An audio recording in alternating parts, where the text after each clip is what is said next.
ఉమ్మడి ఆంధ్రప్రదేశ్ రాష్ట్రంలో ప్రకాశం జిల్లా కారంచేడు గ్రామంలో 1985 జూలై 17న భూస్వామ్య వర్గాల వారు మాదిగపల్లి పైన జరిగిన అమానుష సంఘటనకు నిరసనగా హుజూరాబాద్ లో అంబేద్కర్ చౌరస్తా దగ్గర ఎంఆర్పీఎస్ మరియు అనుబంధ సంఘాల ఆధ్వర్యంలో నిరసన కార్యక్రమాన్ని నిర్వహించారు.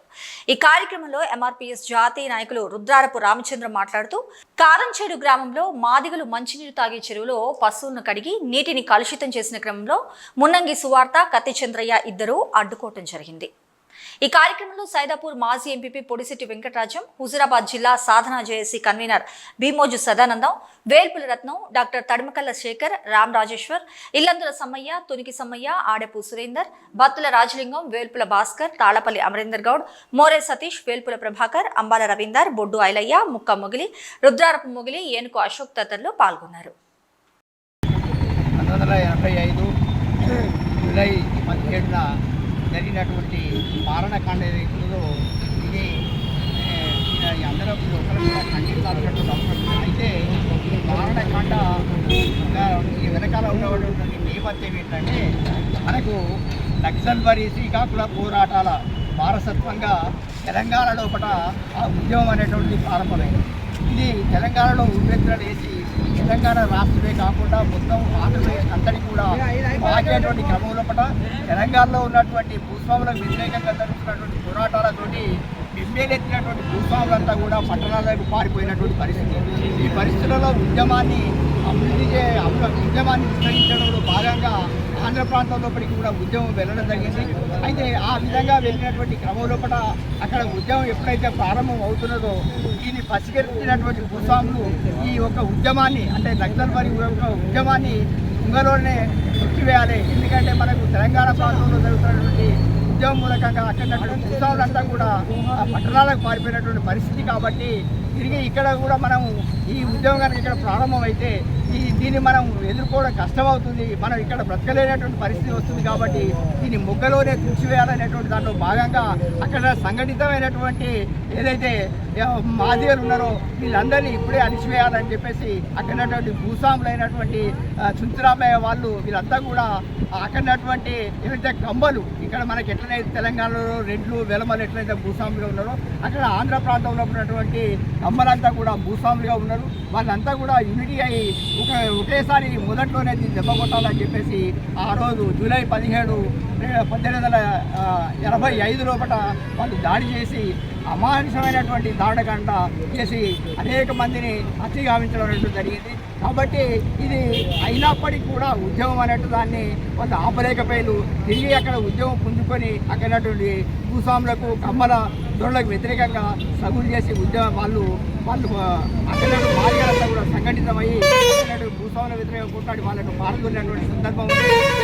ఈ ఐక్యత అనేటువంటిది మనందరి లోపల అది కొద్దిగా తగ్గుముఖం పట్టినట్టు మనకు కనబడుతున్నప్పటికీ కూడా ఏంటంటే ఇంకొక రూపాంతరం చెంది ఇంకొక రకంగా ఈ ఏంటంటే వ్యవస్థ లోపల ఇది ఇంకా ఉంది, ఇంకా దీన్ని పూర్తిగా నిర్మూలించాల్సినటువంటి అవసరం ఉంది. దీనికి మనం అందరం కలిసికట్టుగా పనిచేయాల్సినటువంటి అవసరం ఉంది. వాళ్ళ యొక్క ఆశయాలను కొనసాగించడంలో భాగంగా మనం అందరం కూడా ఈరోజు సమావేశం కావడం, వాళ్ళకు నివాళులు అర్పించి వాళ్ళకు జోహార్లు అర్పించడం అనేటువంటి చాలా అభినందనీయం. ఈ యొక్క ఐక్యత ఇదే విధంగా కొనసాగాలని చెప్పేసి నేను కోరుతూ జోహార్ కారంచేడు అమర వీరులకు, జోహార్ జోహార్, జోహార్ కారంచేడు అమర వీరులకు, జోహార్ జోహార్. కారంచేడే కాదు పదిరికుప్పం వాళ్ళు అగ్రకులాలు ఈ దారుణానికి పాల్పడ్డారు.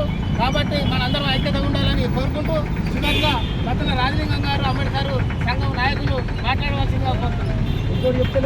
సభకు నమస్కారం. కాబట్టి దీన్ని మనం నిరసిస్తూ రాష్ట్ర వ్యాప్తంగా ఎటువంటి కార్యక్రమాలు చేసి మన లోపల చైతన్యవంతం నింపడానికి ఎంతో ఉపయోగపడతాయని చెప్పి నేను భావిస్తున్నాను. ఎందుకంటే ఎన్నో చోట్ల కూడా మన ఈసీల మీద దాడులు కొన్ని జరిగినాయి, కొన్ని జరిగినప్పుడు కూడా కొన్ని బయటికి రాలేకపోయినాయి.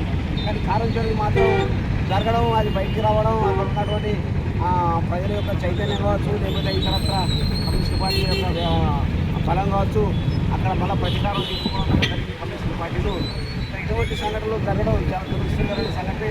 ఇట్లా జరగకుండా మన ఐక్యాన్ని ఉండి మన ఈసీలో ఐక్యం ఉండి ఈ విధానం చైతన్యమైన కార్యక్రమం చేపట్టాలని చెప్పి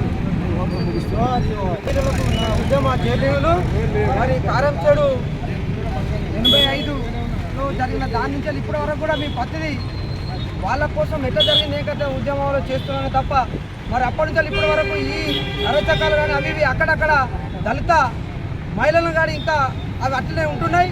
మరి ఇప్పటి వరకు కూడా మేము అట్లనే పోరాడమా, ఇక పోరాడడం లేదు, మేము విఫలంతో మిమ్మల్ని తరిగిపోతూనే ఉంటుంది. మరి ఇప్పటి వరకు ఓపిక పట్టింది, ఎందుకంటే ఇకనన్నా మారుతారు, ఇకనన్నా బుద్ధి తెచ్చుకుంటారు, ఇకనన్నా కంప్యూటర్ యుగం వచ్చింది.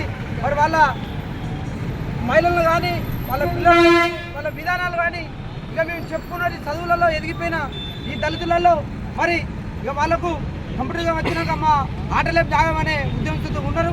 కాబట్టి ఇప్పటి నుంచి వరకైనా మీరు మంచిగా ఉంటేనే బాగుంటుంది, లేకుంటే మేము మళ్ళీ మమ్మలను కుప్పలు బట్టి మేము తన్నే ఉపయోగం చేయకుండా మనం చేస్తుంది అందరికీ తేనెటి విందు ఇస్తారు, దాన్ని తీసుకోవాలని మిమ్మల్ని అందరినీ కోరుతా ఉన్నాను. ఓట్ ఆఫ్ థ్యాంక్స్ రామరాజు గారు చెప్పాలని ఈ సందర్భంగా తెలియజేస్తున్నాను.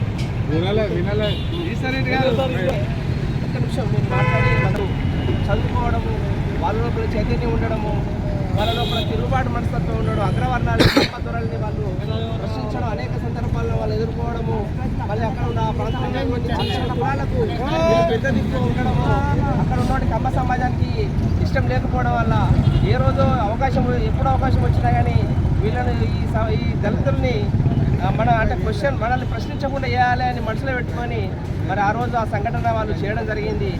మరి ప్రశ్నను ఎవరు చంపలేరు, తిరుగుబాటుని ఎవరు ఆపలేరు. మరి వాళ్ళని చెప్పినంత మాత్రాన ఈరోజు దళితుల లోపల చైతన్యం ఆగిపోతానో, లేకపోతే తిరుగుబాటు మనసులో తెచ్చిపోతానో, తిరుగుబాటు ఆగిపోతాను కూడా పొరపాటు. మరి ఈరోజు మరి దళితులు చదువుకోవడం జరిగింది, చైతన్యం మరి భయంకర విపరీతమైన చైతన్యం వచ్చింది. ప్రతి సందర్భంలో మరి మనము ప్రశ్నించడం జరుగుతుంది. కాబట్టి చైతన్యాన్ని వాడు ఆపలేడు. మరి అని చెప్పుకుంటూ ఈరోజు మనము కారంచేడు మృతవీరులకు హైదరాబాద్లోని అంబేద్కర్ చౌరస్తాలో ఘనంగా మరి నివాళులు అర్పించడం జరిగింది. మరి నివాళులు అర్పించడం కొరకు మరి వచ్చినటువంటి మరి ఎంఐఎఫ్ గౌరవ అధ్యక్షులు రత్నసార్ గారు, అదేవిధంగా రామచంద్రన్న గారు, వెంకటరాజన్న గారు, శేఖర్ గారు, సంబంధ గారు చెప్పుకుంటూ వచ్చి చాలామంది ఉన్నారు.